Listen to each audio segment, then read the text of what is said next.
Ladakh sector में चीन के साथ बने हालात गंभीर हैं।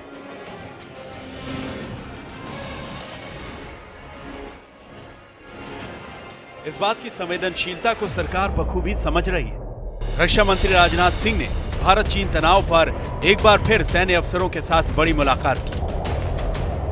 राजनाथ सिंह के साथ बैठक में सीडीएस जनरल बिपिन रावत और तीनों सेनाओं के प्रमुख शामिल हुए। चीन के साथ तनाव पर रक्षा मंत्री ने दूसरी बार इस तरह की बैठक की। बैठक में लद्दाख में बने तनाव पर जमीनी हालात की समीक्षा की गई।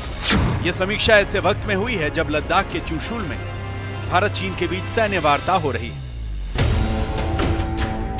भारत और चीन दोनों के विदेश मंत्रालयों ने कहा है कि हम तनाव घटाने के लिए आपस में संपर्क में हैं, लेकिन लद्दाख के पेंगोंग क्षेत्र में स्थिति गंभीर है।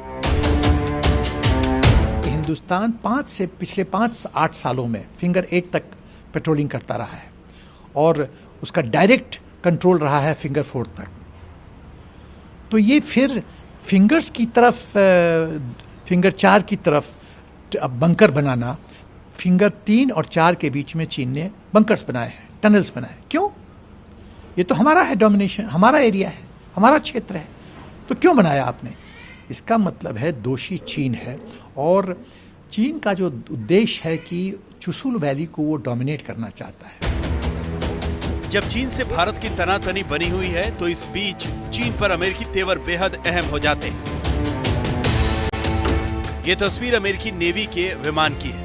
इंडो पैसिफिक महासागर में लगभग 3 साल बाद 3 अमेरिकी एयरक्राफ्ट पेट्रोलिंग करते देखे गए। एक साथ 3 अमेरिकी वॉरशिप, नेवी क्रूजर, डिस्ट्रॉयर और फाइटर जेट्स के साथ इंडो पैसिफिक में देखे गए।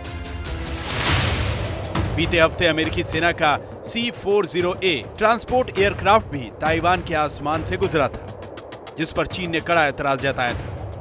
अमेरिका का चीन से संघर्ष सीधे तौर पर भारत चीन तनाव से संबंध भले न रखता हो, लेकिन यह अंतर्राष्ट्रीय राजनीति के मद्देनजर हो सकता है। चीन के विस्तारवादी नजरिए से पूरे क्षेत्र में तनाव से कोई इनकार नहीं कर सकता।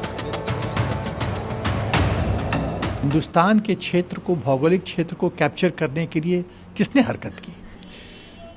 विस्तारवाद की पॉलिसी किसकी है? सलामी स्लाइसिंग की पॉलिसी किसकी है? हमने यदि अपना गार्ड डाउन किया, अपनी सुरक्षा थोड़ी भी कम की, तो चीन फिर शैतानी करेगा, बदमाशी करेगा। इसीलिए चौकन्ना होकर रहने की जरूरत है और अलर्ट रहने की जरूरत है कि चीन फिर से बदमाशी करने की कोशिश न करे।